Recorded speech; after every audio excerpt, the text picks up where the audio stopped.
23, 24, and 25 are very short chapters, but they are full of feelings and tension. And remember, part of reading more difficult books is that the author doesn't always spell out their exact feelings. Luke felt sad.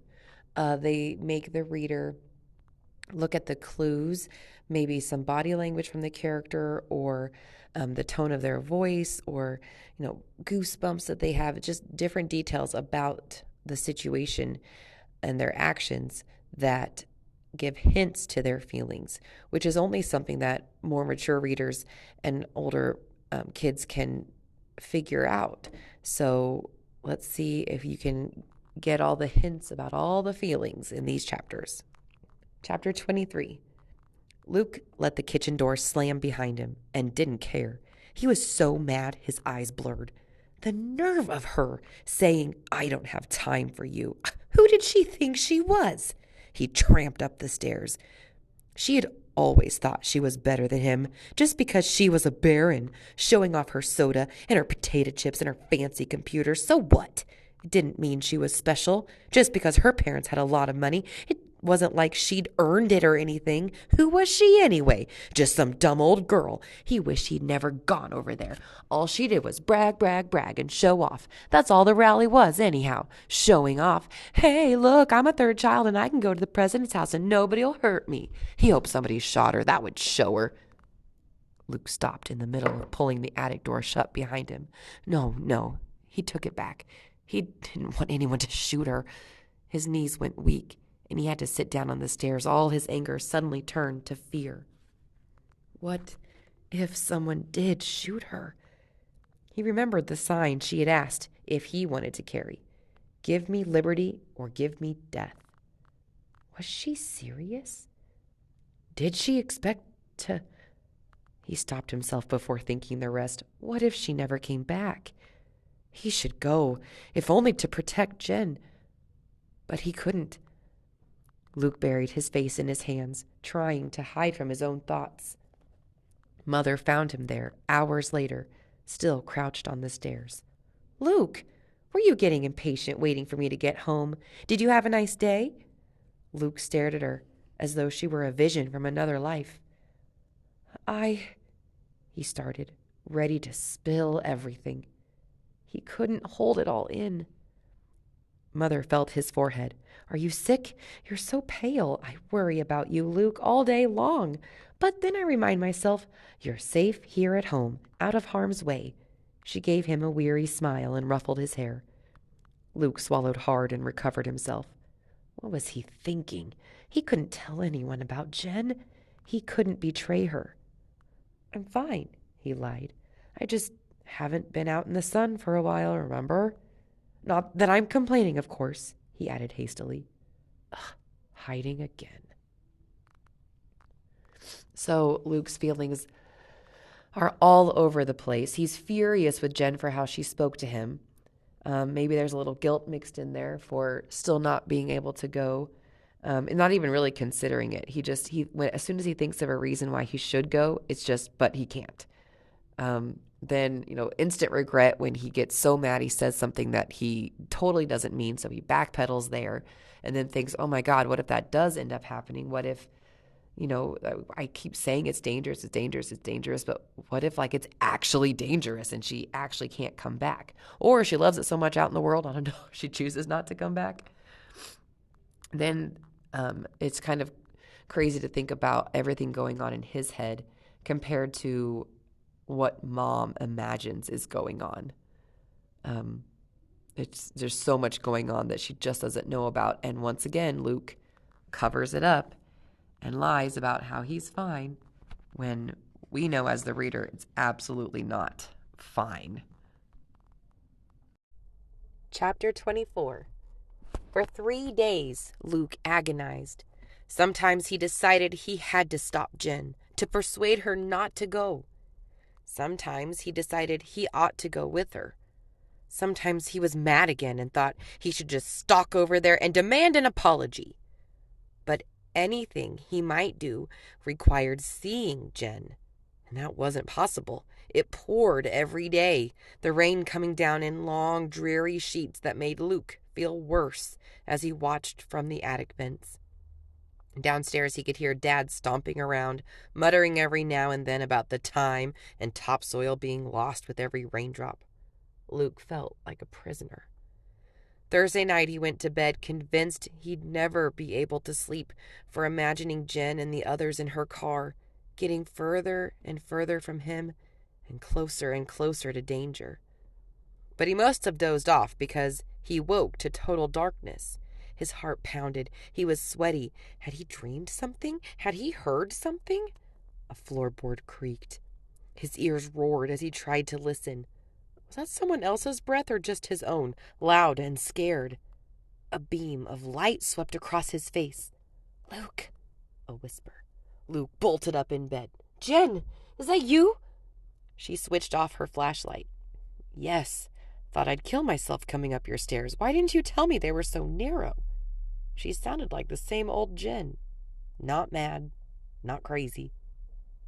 "I didn't know you'd be climbing them," Luke said.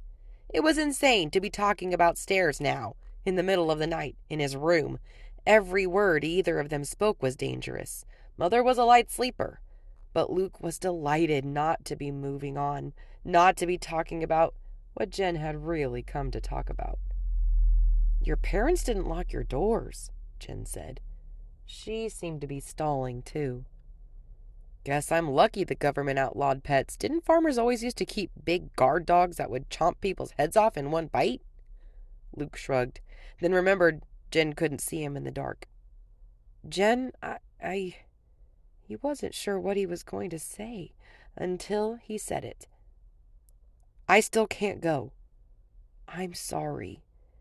It's something about having parents who are farmers, not lawyers. And not being a baron. It's people like you who change history. People like me, we just let things happen to us."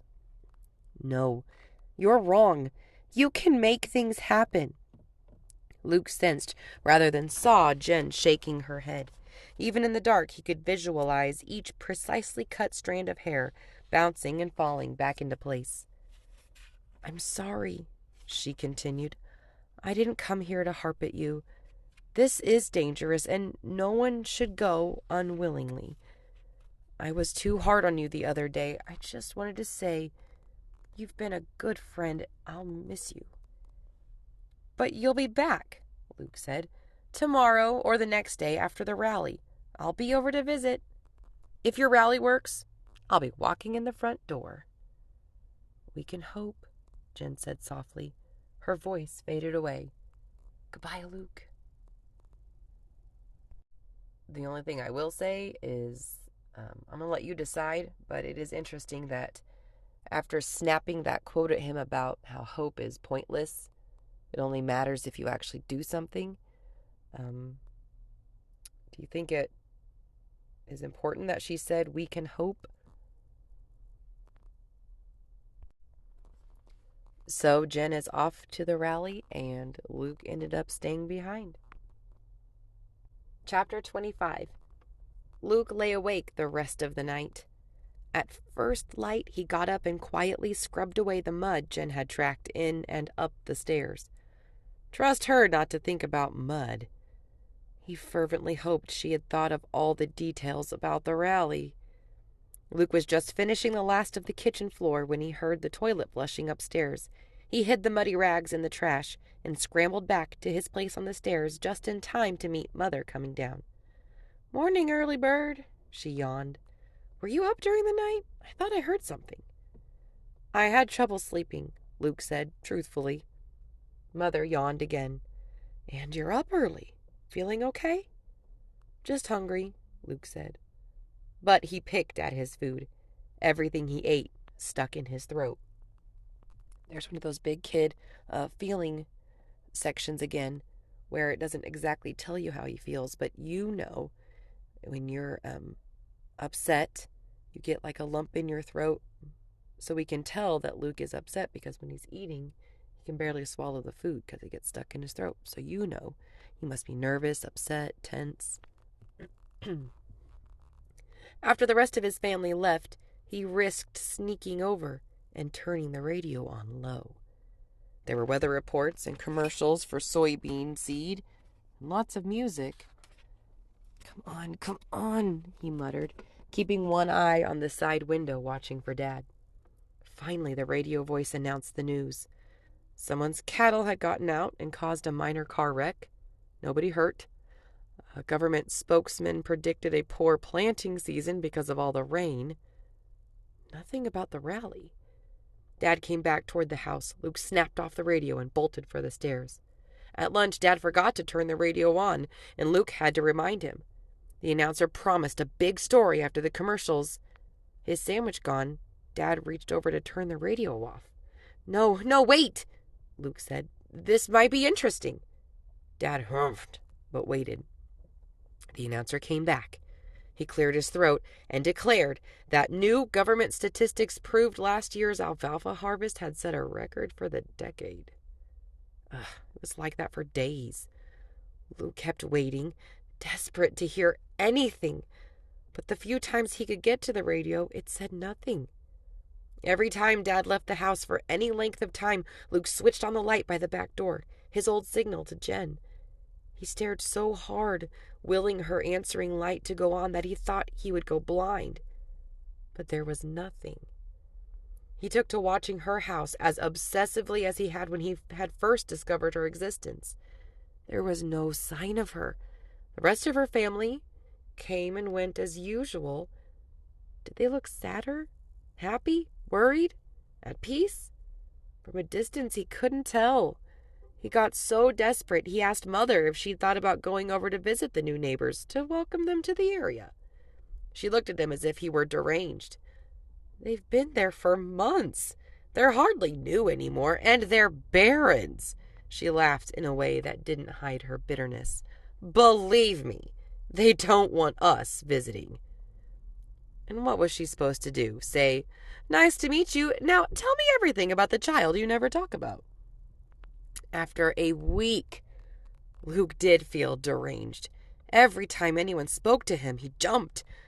Mother asked, "Are you all right?" So many times, he took to avoiding her. But he couldn't just sit in the attic waiting. He paced, he fidgeted, he chewed his fingernails. He came up with a plan. Looking back, we can see changes again in Luke, from how content he was at the beginning and how timid and scared he was at the beginning.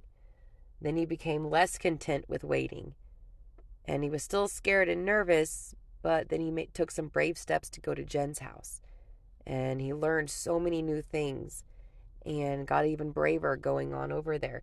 Not brave enough to go to the rally, or I don't know, maybe that was brave, saying no to her.